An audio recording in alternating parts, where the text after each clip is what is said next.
So usually what I do is I talk about a few issues that we have in the city, and then I just really just throw it open to you to ask questions or make whatever points you'd like to, whatever you want to talk about. But we do have Tim Sennett, who is, as you know, the Ward 7 alderman. Alicia Gregg is state rep from Ward 7. He probably doesn't want to be introduced, but Rennie in the back works for the city health department and lives in Ward 7, environmental health department. So there are a lot of things going on in the city and nationally, as you've, I'm sure, observed. In terms of the national scene, it's just, from the city's point of view, it is just total confusion. We've lost a few grants. We've been informed that other grants could be at risk. The biggest federal money we get is money from the Department of Education for Title I, which provides extra support in the form of teachers for schools where there is a high proportion of free and reduced lunch students, elementary schools. So we have a number of them in Nashua. Dr. Crisp here is one of them. And the teacher here, I think is Miss Anderson, has been very articulate and eloquent in terms of, at various times, in terms of the need to continue the Title I program and its criticality here for the quality of education at Dr. Crisp. Another area where we could be severely impacted would be the bus system. There's a lot of local money that goes into the bus system, but like all mass transit, like all commuter systems, our bus system receives federal support, and without that, we could not really realistically operate it if we had to use only local dollars. And we could talk about some of the other things that are going on the national level if you wish, but I will just move to the city, and there's a lot going on here as well. I'm sure you've all heard that and experienced, or experienced and heard, that we have a housing shortage, so-called housing crisis. The prices, the value of homes has skyrocketed over the last 5, 6, 7, 8 years, to the point now where I ran into a realtor just the other day. The average purchase listing price in Nashua, I think she said, is $525, and the average sale price is $544. So the average house is still selling above asking. And of course, many of us remember the days when you could buy a $100,000 house in Nashua. Well, those days are long gone. Same thing with the rents. Rents have gone through the roof. Many people cannot afford them. So as a result of this, the city has taken a number of actions to try to increase the supply of housing, which is really the only thing we can do, and particularly the supply of affordable housing. So if you look at various developments in the city in terms of affordable housing, along with the Nashua Housing Authority, we rebuilt Bronstein, increased it up to 210 units. All of it affordable. Over here on Marshall Street at the corner of East Hollis, there's 150 units there. That's all so-called workforce housing. People who make, not significantly less than the area, what's called the area median income. We are right now working on the redevelopment of the NIMCO site, which is in the Mill Yard. I'm sure many of you are familiar with it. And that will be 20% affordable and 80% market. Something that's not actually known publicly yet, but it has occurred, so I guess I can talk about it. Bagshaw, which has been looking to sell their building down in the Mill Yard next to NIMCO, they've been looking for years to sell the building. Well, they've done it, and that will be redeveloped. That will be torn down and redeveloped for same kind of a mixture of affordable and market rate housing that I was talking about at NIMCO. I'm sure you're familiar with Elm Street Middle School. That is in the process of Well, the city is considering the redevelopment of that site.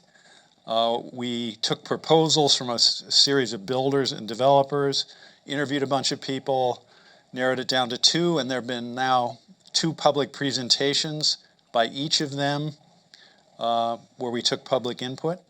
They will make further presentations to the Board of Aldermen, and then a decision will have to be made as to how to go forward with that.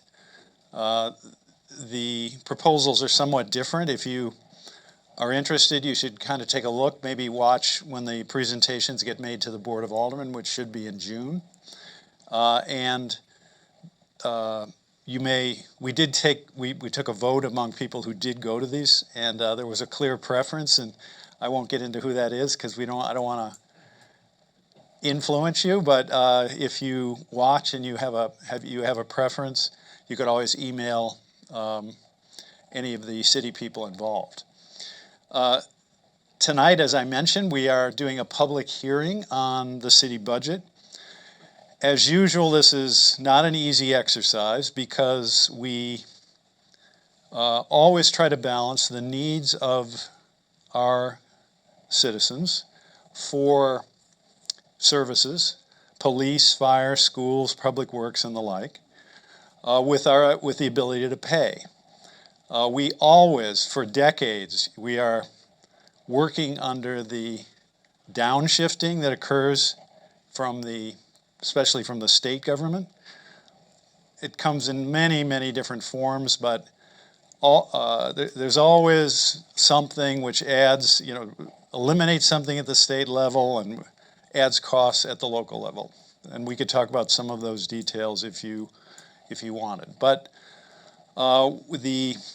because we know that property taxes are high, and of course that's true across New Hampshire, and are difficult for many to pay, we try to keep the cost down as much as we possibly can. For example, every year we buy equipment for various city departments, and we are now looking at the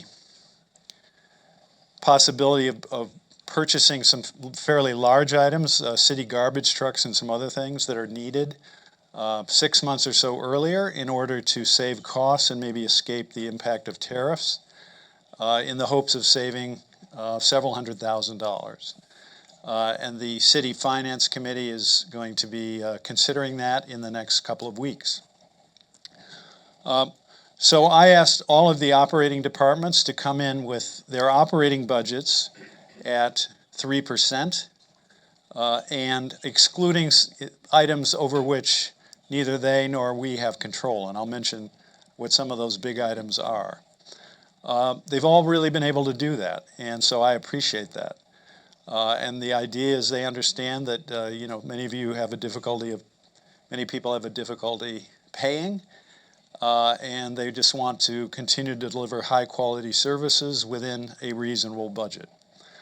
But 80%, 75 to 80% of the budget is wages and benefits for city employees. These are police officers, firefighters, teachers, public works people in City Hall, the health department. In order to make significant change in the level of property taxes, you would really need to reduce the workforce, because the 20% that's not related directly to employees, there's just not a lot there you could cut, and if you did, it really wouldn't make a big difference in what the tax rate is. But some special items that are particularly impacting us this year, and these are the kind of things that happen a lot. Healthcare costs are up 9.1%, so that's like a $4 million increase.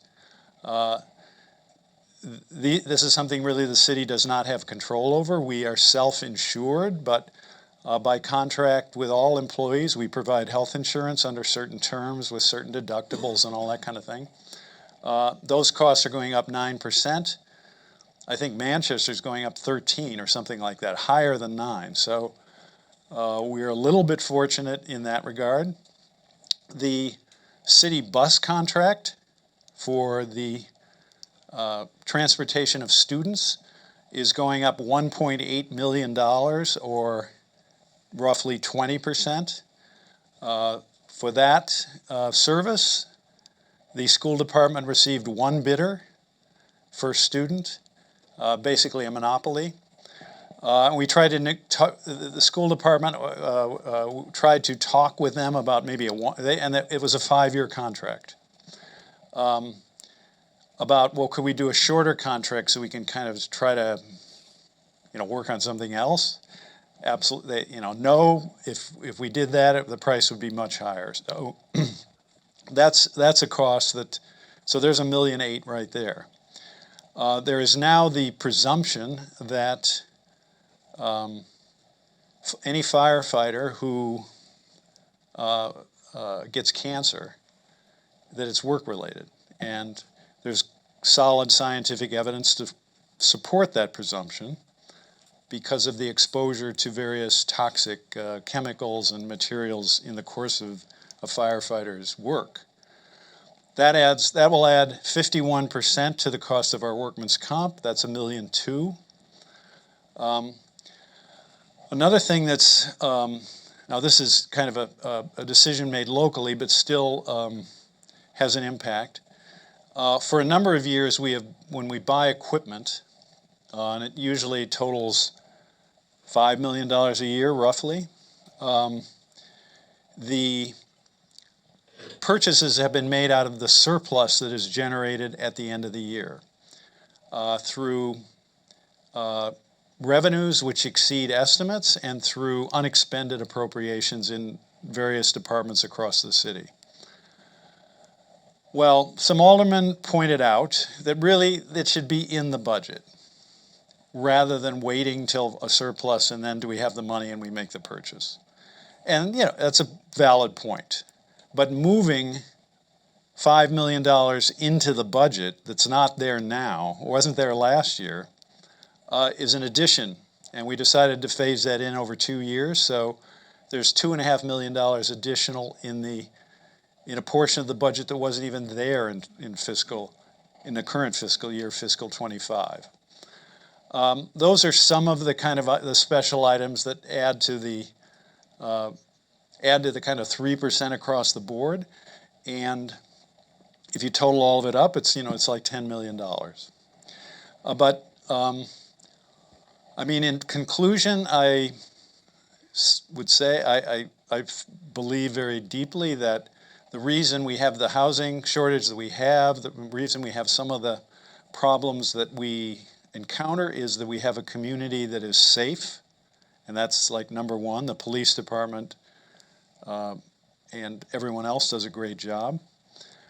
We have a community that is safe, a community that people want to live in, and that's why we have the housing pressure that we do, because more people want to live here than are leaving than leave, and so we're fortunate in that regard. And I feel privileged to be the mayor of a city like Nashua. So with that, Tim, do you have anything you want to add at this point? No, we've been very busy. Excuse me, in the chamber lately, just going over the budget line by line. If they get you, they want to. Yeah. We've been very busy in the aldermanic chamber right now. We're reviewing the budget line by line, and when I say that, I mean quite literally. We recognize that financial times are tight right now, and every expense counts. So we're really looking at what we absolutely need to have in the city in order to keep things running, provide the level of services that everybody expects, and if there's anything that's determined by anybody in that chamber to be perceived as a frivolity or maybe something that could wait, it's guaranteed going to come up in discussion next week when we have our wrap-up sessions, and we'll debate that at that time. But other than that, I encourage anybody who has any questions or concerns about the budget. I know it's a long haul from here to Nashua North, but definitely try to make it if you can tonight. It's your opportunity to speak on any line item in the budget that you have concerns about. And as always, if you have any questions, concerns, please feel free to contact me. I have a couple of business cards I can hand out on my way out the door. And you'll be able to watch this public hearing on TV if you don't want to make it over to Nashua North tonight. So why don't we throw it open to you? Any questions, comments you have? Peter, you're going to ask the same thing you always ask. Yes. Maybe a little different. Okay. Same thing.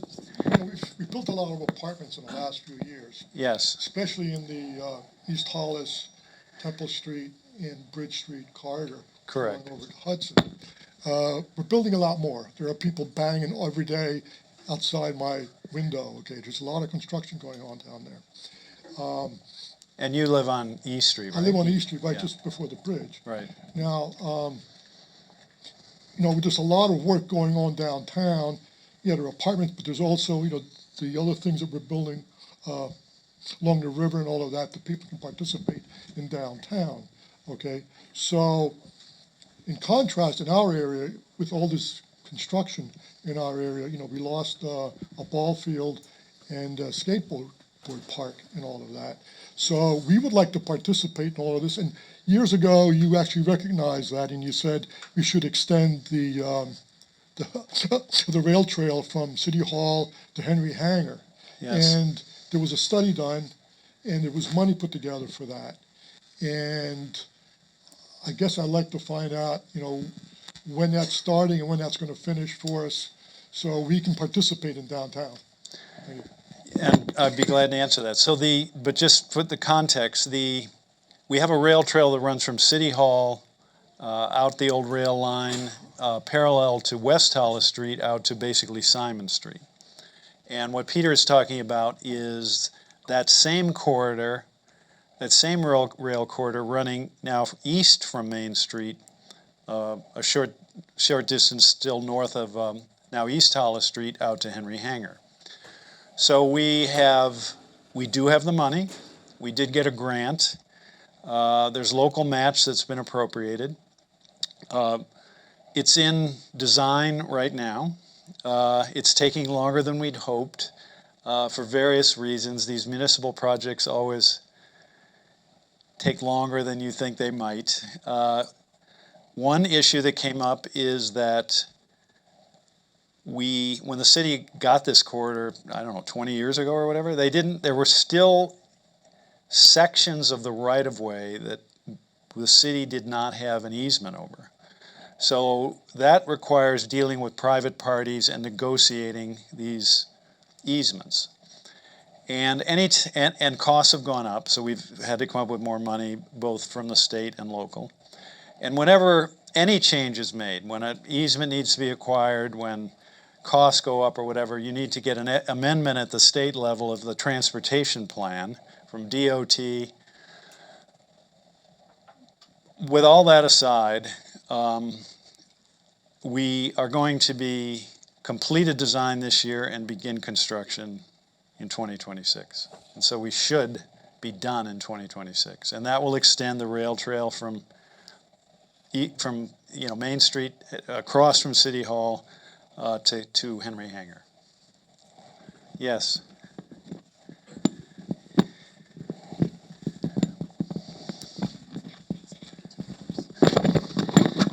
Okay, now you talk about the budget and everything else. Yes. How about what's being spent foolishly? The Jersey barriers, $114,000 a year. We don't need them things. Get rid of them. When the aldermen decided that they wanted to do a pay raise, how about doing it in steps? No, let's just double our pay. There's, I got numbers, and I've been watching it. And there's going to court for the right to know. How much more are you going to drag that out? That is ridiculous. And then they had an ESSER fund that went missing. None of them wanted to investigate where the hell the money went. $4.5 million went missing. They all voted to we'll just get another one and we'll pay $8 million instead. Who's running the city? It ain't definitely you, because we're wasting money left and right. All right, well, let me answer these things one at a time. The barriers. Well, after a few years of doing it one way, that was compromised significantly. So as you see, the travel lanes are not impacted now. There is a strong, course, this now is a reduced impact, but we have a Placer AI, it's called, that can determine how many people are in a particular area for a particular time. And when that full build-out was there were 155,000 people use the outdoor dining. So during the season. All right, at $30 a piece, probably a reasonable average, that's between $4 and $5 million of economic impact that would not be there otherwise. But there were people certainly who objected to the traffic impacts. So the Board of Aldermen proposed, and I agreed, we should compromise, scale it down, and see how it goes for a year or two, and decide whether it's worth continuing. But 114,000 is not really, I mean, people have said that, but it doesn't really cost 114. That came from one of your aldermen. Yeah, well, that doesn't mean believe it or not, aldermen are not always correct. So that assumes that one of the assumptions made there is that if someone wants to park right here on Main Street and it's not open, that they will not go somewhere else, that they'll just drive home, that they won't go to the next block and pay over there. So that has to do with lost parking revenue and other things. But so I don't think it's frivolous. I mean, I think that a lively downtown, a downtown with life, is vital to any successful city. And when I talk to mayors across New Hampshire, we meet periodically, or nationally, there's a U.S. Conference of Mayors, everyone, 100%, are focused on improving and enlivening their downtown. So I think there's an underlying community purpose that is being served. Now, the other questions, the right to know. Okay, well, we have one person who sued the city, now 19 different lawsuits, has lost nearly all of them. Recently has just gotten creamed. Reversals at the Supreme Court, the Superior Court awarding the city attorney's fees for kind of a frivolous case.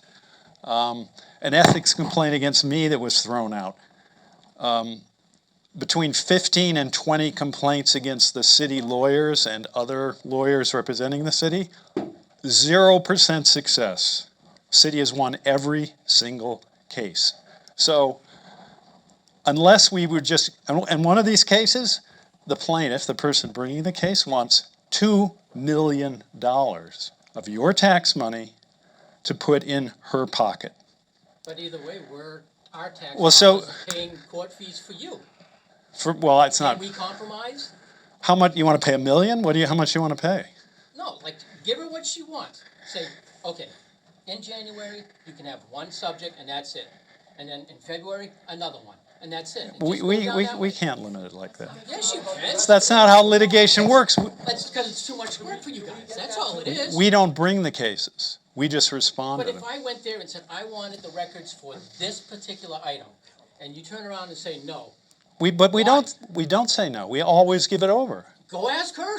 Well, that doesn't. She asks you guys all the time for Well, why stuff, and you don't give her it to her. That's not true. Yeah. And we go to court over and over, and we win over and over. The court says the last case finished like this. We call it LO18. It's the 18th lawsuit. Finishes like this. Court says to the plaintiff, okay, you've made 2 right-to-know requests here.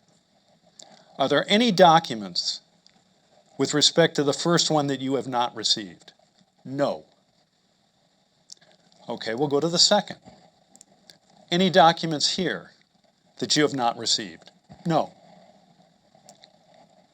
I'll take it under advisement. The opinion came out and the city got attorney's fees, which is very unusual. So we'll have to disagree about that. Yes, ma'am. Okay, I've got a question. With all of the housing that's going on, Yes. does this matter to us? Because of all the housing, Pennachuck had to increase the pressure on the water so that every resident would get water. What ended up happening is I ended up with water in my basement. I had to install a pressure valve and tank to back off that pressure so that it wasn't coming through the overflow And in where, my where do you, tank. where do you live? Gillis Street. We thought it might have been coming from the chimney because we had just had it relined. They came, nothing wrong with that. The water heater was only a year old, so it's like, gee, did the water heater go all right already? And it's like, nope, it's because of the pressure valve, because they increased the pressure on the water.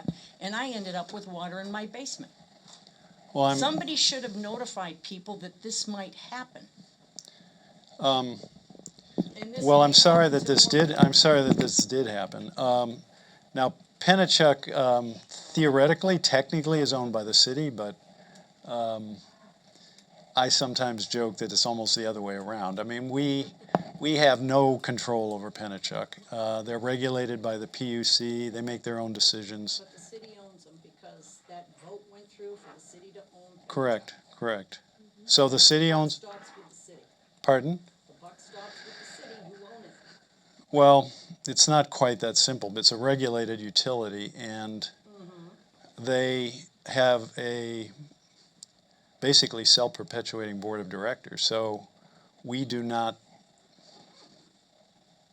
we're not asked oftentimes. Would it be nice to let people know that Well, I this agree with might that. happen I in agree with older that. homes, I to agree with watch that. your basements? Yes, it would have been nice. Now, I'm not sure that we at the city realized that that would happen, but It does. But I'm sorry that it did. Yes, Lori. Sorry. Oh, you want to go next? Okay, go ahead.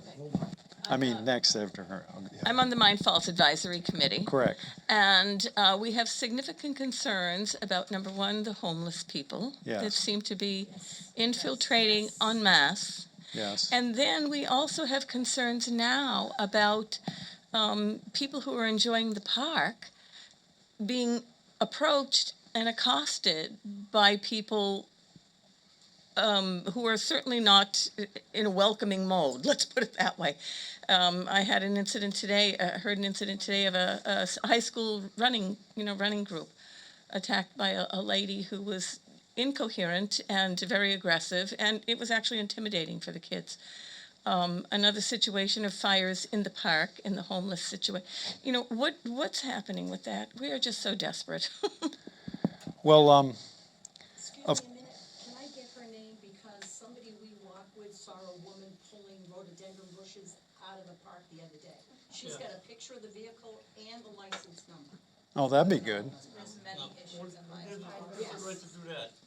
And she was approached by the lady. No, she approached the Well, lady she to say, approached that's the lady, illegal. And the lady told her, mind your business. All right. And She was being stalked. said she had a 12-year-old son, I assume, Yes. and she loading and what she did, she killed him right there, because she took him out of the Just ground. pulled him out by the And she roots. shook him all the dirt off her roof, so Yeah. number one is dead. The whole back of the And then- SUV was. And she's telling her, it's just ridiculous. And she also gave the lady the finger. Yeah, so if you wanna give me your name and I'll have her send you those photos. Well, that would have to be, Well, bedroom. it would best be forwarded to the Parks Department. That's just, all right, then I'll tell her to do that. Not in the right spot. We'll get you next, okay? All right, let me just answer this and we'll go to Bruce, all right? So, well, as you see, homelessness is a problem here and across the state, across the country. And the number of homeless people is not going down. With respect to those, and we're working closely with various city departments on this, like every day. Like the police department, very involved. Public health, we have community health workers, public works. And the problem is that when you move someone, the city, someone from agency, the police or public works, move someone from somewhere because their complaints, they go somewhere else and their complaints there. So now with respect to the people who were camped right near the mill yard, kind of down the hill there, they are being, and I think have been moved at least up to the top of the hill. And the police department was involved in sort of making that happen. And the area is being cleaned up. So they're near it now. When this is finished, and I'm not sure if it is right now, but it might be, they're near the park, but they're not in the park. And, you know, we saw, we've tried various things. At one point, the PD was telling us, you got to get everyone in one place. And you got to get everyone in one place because so that we can watch everything. Okay. And you know where that place was? It was over by, well, below Gillis Street, down in the. Now, so we tried that, and we told people at the meeting, which you might have attended, it was temporary, and it turned out to be because after we got through the winter, we moved those people along. But it's not like anyone is saying, hey, you know, there's an empty lot here near where I live, why don't you move them there? So the community health workers who are very dedicated, and I think we're probably the only city in the state with this kind of approach, maybe Manchester, goes out every day, knows everyone, and tries to work with them individually to find a solution.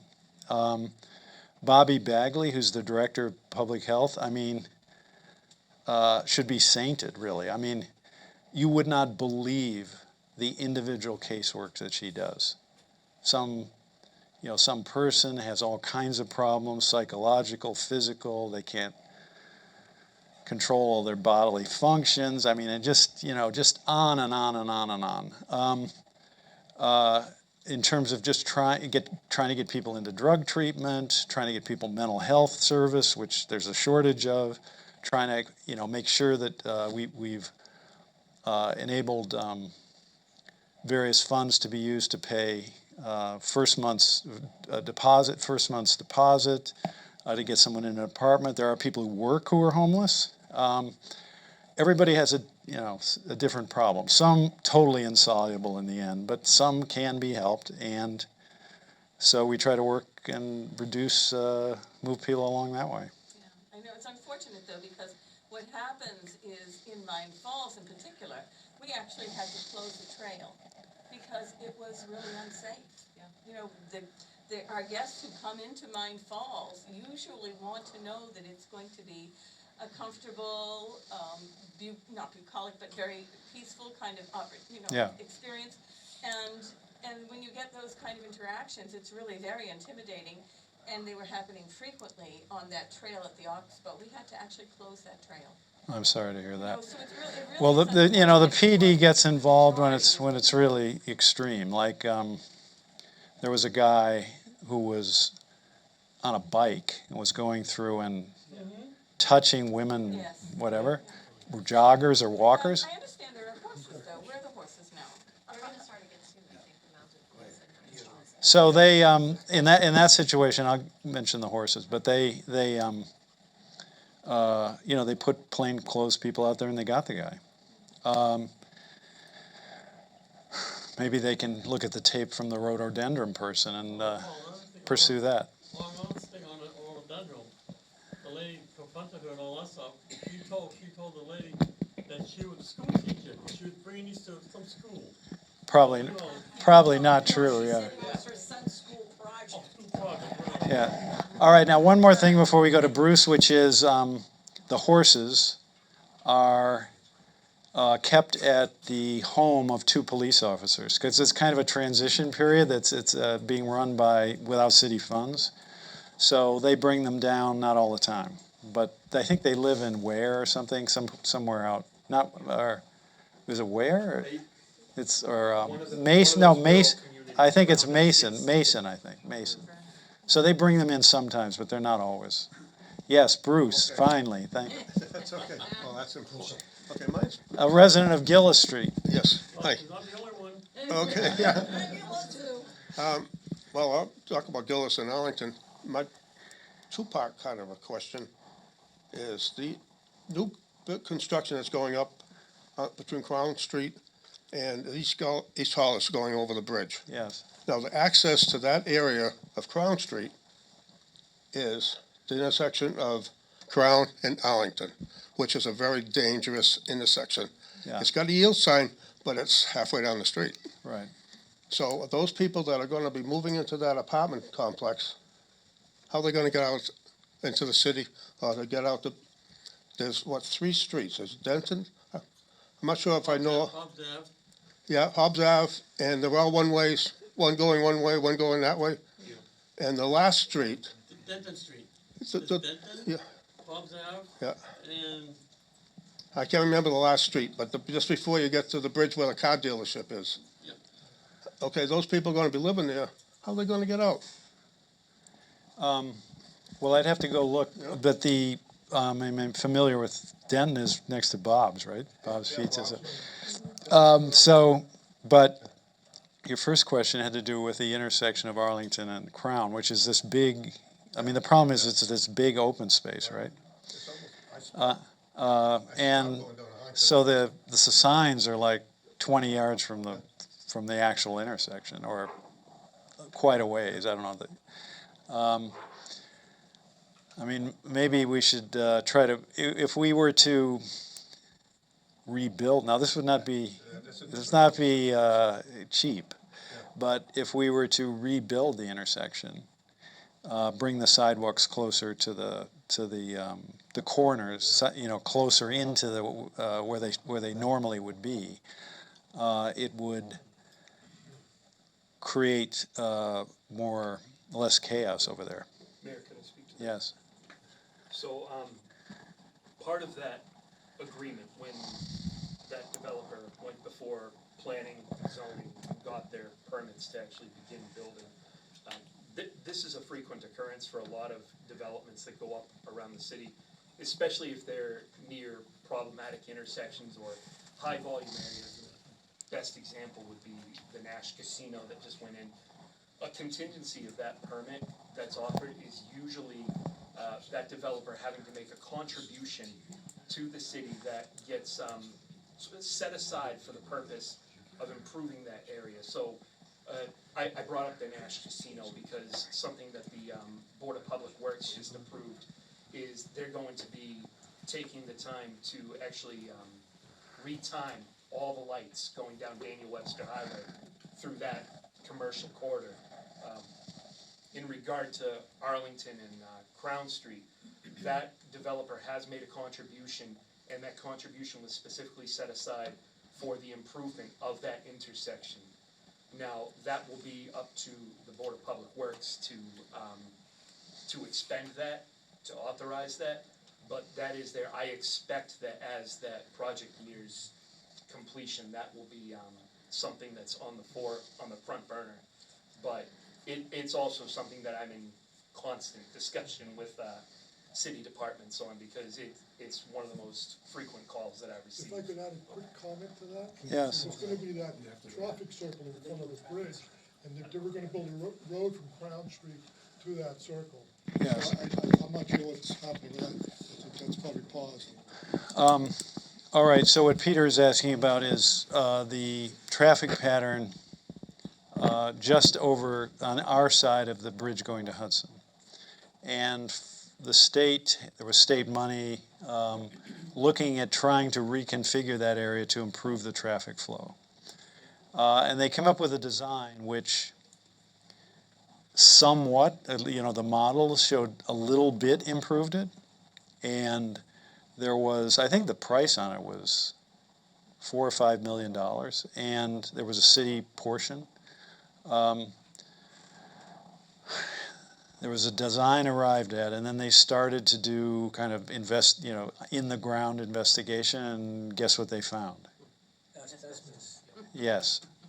Much more than they thought they would. So this adds like millions of dollars to the project. There's not enough money, so the traffic improvement is not very dramatic. So spend millions and millions of dollars to come up with very little.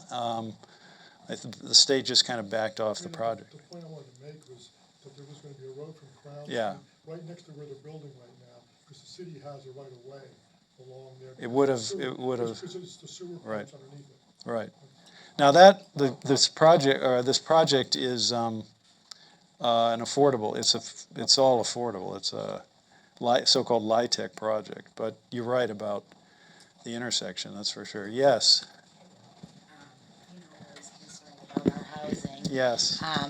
What I'm wondering is, I know a lot of the affordable projects, because I'm in a development where we are going to be redeveloped. Yes. I guess my concern would be most of the, affordable units that are set aside are mostly for Section 8 vouchers. And with the way that the government is being run right now, they're already proposing to cut the Section 8 funding federally on a large level that would literally cut, people that were on Section 8 right now off of that. So what I'm wondering is, how are we going to protect the citizens of Nashua for them to be able to still acquire, affordable housing when there's no voucher system? Well, if the federal government eliminates the Section 8 vouchers, I mean, it will have a severe, severe impact. I think the Housing Authority has 800 or so, and there are others as well. It will have a severe impact. How can the city make up the difference? I'm not sure we can. I mean, when we got ARPA money, federal money around COVID, we got $16 million. I think we took a fairly unique approach, which was that we dedicated $10 million of the 16 into an affordable housing trust fund. Now, that's guided by a group of citizens. I don't think you're on that, but they're yes. So, but you're talking about the potential redevelopment of Maynard homes. So it'd be something. That would just be one example. But it's a case. Process has, we both know, skyrocketed just because there is no choice anymore, and they can pretty much do what they want, so. But it's a case, kind of a case study. So this would be similar in approach, not in design, but in approach to the Monahan Manor, which was previously Bronstein. A housing authority project, a redevelopment, creating more units. Now, they've asked, the housing authority is going to need some of the housing trust fund money to make that work, which I'm sure they will get. The issue will be, what will they, under what term will they pay back the money? But in addition to that, the plan was to use so-called home funds as well. Now, home funds are federal funds that the city has allocated every year to enable affordable housing. The home funds have made the Monahan Manor project possible, the project that NeighborWorks is doing across from CVS, the Marshall Street Apartments, and others. Oh, the shelter on Spring Street, all those projects have home funds in them. And they might not have gone forward without the home funds. We've been told we're not getting any more home funds. So, will that stick? I mean, I don't know, but it might not. But if it does, and if I can't, if the Section 8 vouchers go away, I mean, we're talking millions of dollars every year in housing subsidies. So, yeah, we will be hurting along with a lot of other places. So let's keep our fingers crossed that that does not happen. I know that the city of Nashua has put out a call for different, like development plans and stuff. Have you guys had any development plans like submitted to you that would be something different or something outside of the box than what they're doing, which is just really regular housing? You know what I mean? I would look at the two proposals for Spring Street that were given public view. Elm Street, what did I say? Yeah, Elm Street, the middle school. The middle school. Penrose is one of the developers. I think they have suggested a very interesting design that would kind of integrate themselves into the neighborhood, integrate things into the neighborhood, and would probably be different than what you've seen so far. Yeah, I was actually impressed. Oh, you went. You voted for Penrose, right? Yes. Not the big buildings. Yeah, right. But I think, but it's up to the Board of Aldermen. I mean, I don't even really have a vote on that, but if Penrose were selected and they went ahead, I think you'd see something different than, not typical. Yes. I have two questions for you. With respects to the withdrawal from the asphalt plant a year ago or some time back, I haven't heard any recent updates of what that parcel of land of redevelopment in any ordinance passed, so we're not in the same situation again down the road. I'd like some type of update on what's going on with that piece of property. The second thing is the process for any overnight parking. I live on Lincoln Ave, Yes. and what that process entails. Second that. For any overnight parking, it's very unclear on the website, and it kind of seems like a, And do you Quite want frankly, overnight case by- parking or you don't want overnight parking? I would Like it enforced?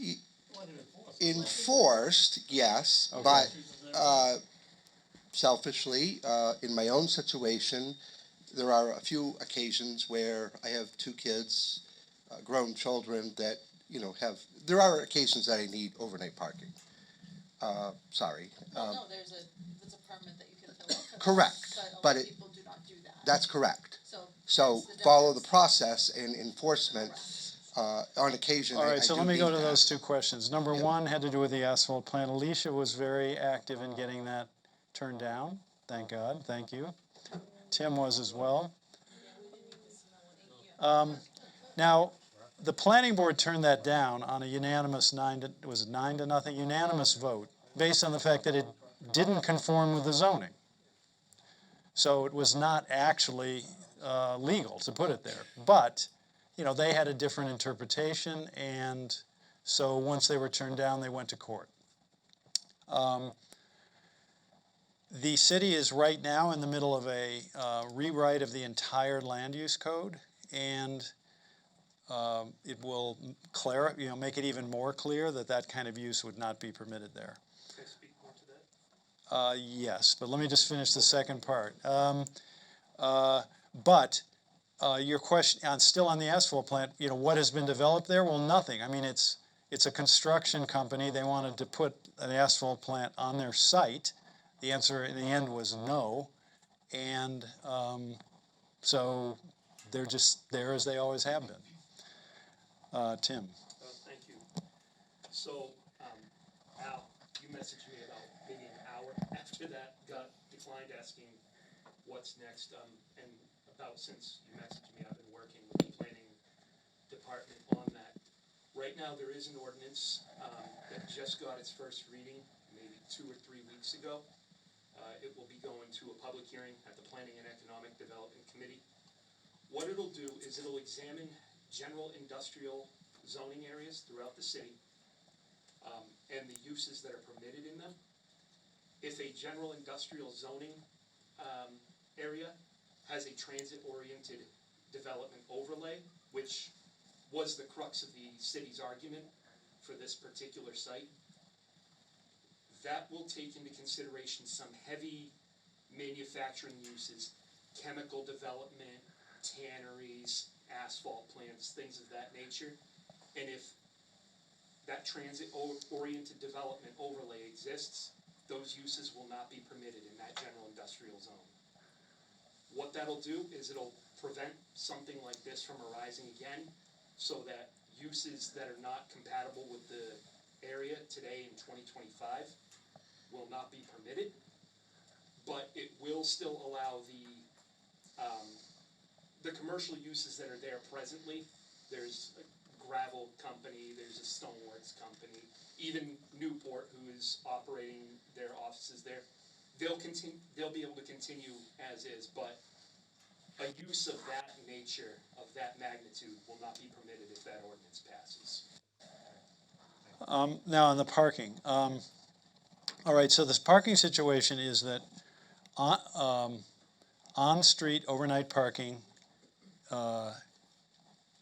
is generally not allowed. And Nashua has a decades-long rule about that. If you really go back, I recall there's a section of the ordinance that says a cart with a being pulled by a goat or something like that can't be on the overnight. I mean, that's how far back it goes. Now that was when I was on the Board of Aldermen. This was relaxed to some degree in the tree streets because although this was fairly controversial, it took a lot of kind of discussion and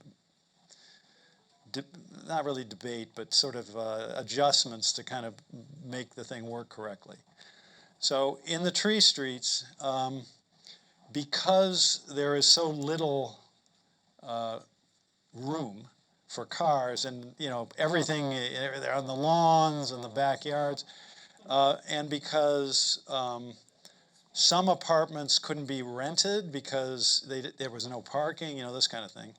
What we authorized on certain streets, after an examination of width and all this, police, fire were involved, was, I think it's 400 different spaces on various streets where if you live there and you get a permit, you can park overnight.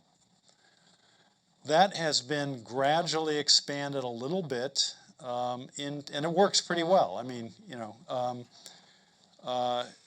it's been expanded a little bit into French Hill and a couple other little places, but those expansions occur when residents or neighbors come forward and kind of there's a consensus on the block. We would like overnight parking. And if there's not a big dispute, if there aren't some other people saying, we really object to that, there have been some expansion blocks allowed. And were you on Lincoln Avenue saying that you wanted overnight parking, you'd really need to try to get the neighbors together and kind of agree that it would be a good idea. But I think your question goes to enforcement. So, there are 304 miles of streets in the city. And there are, one or two people, when we're lucky, who work the overnight shift, the parking enforcement. And we have trouble finding people like everything else. And they ticket what they can, I would say if there's someone who is parking overnight, that it's kind of a regular thing and you'd prefer that not be taking place, I would call the parking office and let them know and ask them to patrol that area. We've done that many times. Constantly do that. And what happened? What happened, maybe 3 weeks later, they may come and ticket them once, and then they're there the next night. There is no resolution. All right, now you're on Gillis, so you see it. Right down the street, Gillis Street and Arlington Avenue. Well, see the person with the microphone behind you? Yeah, so I have Gillis Street, Arlington Ave, and Lincoln. So you, New Street? well, he does his best, but if you were to, Okay, so this all is of Megan. Crown Hill. Got This it. This is Megan. She will. I'm not, but I'm happy to help you. In the crosswalks. Yeah. She will give you. You give her your. She will give you her email address. And when this happens, if you email her, she will make sure that the parking people go out there. Well, the thing of it is they'll come one night, and then all the people know when they're coming. Because they'll come one night, and the following night, they're back out there again. And I told them, come back, and come back, and come back. Well, we'll work on that. And they don't. There's no consequence. No, there's no There is consequences. no consequence for Well, parking. it's a $25 ticket. There is not a consequence because it's not a regular thing. We live on a dead-end street, What street do you live on? New Street, Oh yeah. Yeah. Howard Street. Off of Yeah. Powers. It's hard enough for rescue vehicles to get down the street. They literally have to back up. There's no place to turn on the end of the street. Right, I know that. There's a Massachusetts licensed vehicle that parks on the street on a regular basis. And have they gotten any tickets? Yes, he's gotten maybe 3, but he just pays them. So Adam over in parking enforcement feels like, well, if he's paying them, our hands are tied. Well, how about just tow him 1 time, 2 times? He'll probably never do it again. we would probably need an ordinance change. We'd probably need an ordinance change to tow in a situation where a person is paying, but maybe that could be accomplished. But That happened to my tenant. He got so many parking tickets, and I blame him for that, because I'm telling him, you don't want to park on the street. well, we can pay them if we can tow them if they don't Well, he pay. was pounded. The question is if they pay. Many of them, I understand that. They don't get ticketed enough or frequently. But I can see why New Street is a problem. It is a very big Well, so we'll be on New Street. We'll be on New Street. And, but what we probably need is an ordinance. We probably need an ordinance passed. We need to go back to our parking regulations. We probably need an, Or if I did not have a full-time job, I would come work for you and I would ticket the same regular people every we need people. And Are I you, would not offer me a, we've got a couple openings on those positions, yes. I'm serious, these people need to have consequences. Yes, ma'am. So I was hoping we could hear a bit more about smart streets and the walkability of Nashua for safety reasons and health reasons and just overall wellness, like getting people out to walk our streets. I know there's budget concerns. I'm a budget owner of my household, so I get it. I know we only have so much money, but hopefully there's some inexpensive solutions to make walkability easier. You know, just a couple of examples.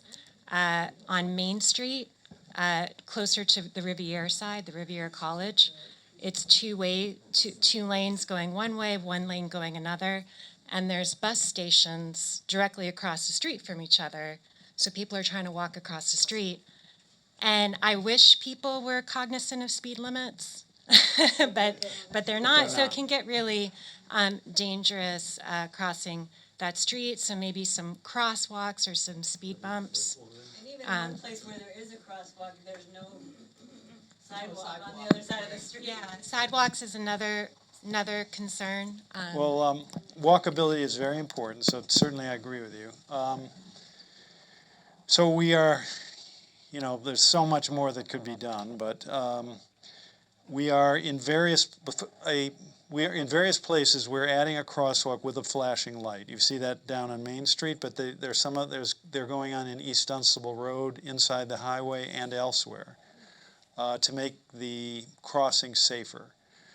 In terms of a street like South Main, like you're talking about, and you're talking north of Riviera, right? Not, or are you down, or further down? Which? So like between City Hall and Riviera College? Yes, right. Yeah, So, you know, huge volume there. Now, Public Works is reluctant to just paint a crosswalk in a traffic pattern like that one, because you go out there and you think those cars are going to stop, you know, forget it. You might get killed, right? So they want to, especially when it's that kind of situation, they're definitely going to want to have something in the street, have the lights, you know, all that kind of stuff to maximize protection to those people who are trying to cross. It's possible we could put one there. These things cost, you know, a bit of money. But gradually we're trying to increase this. For example, West Hollis Street, where there's a whole West Hollis west of the highway. There's a whole plan as to making that whole area, which is very difficult for the reasons you've described, you know, a lot of traffic, you know, that type of thing, speeds, make it all more walkable and slow the cars down with various measures. Well, that's $18 million, you know, so I would like to try to get a crosswalk at South Main. What street do you live on? Taylor. And Yeah. part of the issue too is with that whole neighborhood is people have learned to use Riviera College as a way to get away from mainstream traffic. So now there's people that are rushing through Riviera College, and there's college students there. Right. And it doesn't matter, you can see like all these college students walking between classes, and there's still people, zooming through that area. So it's really almost like, is there a way that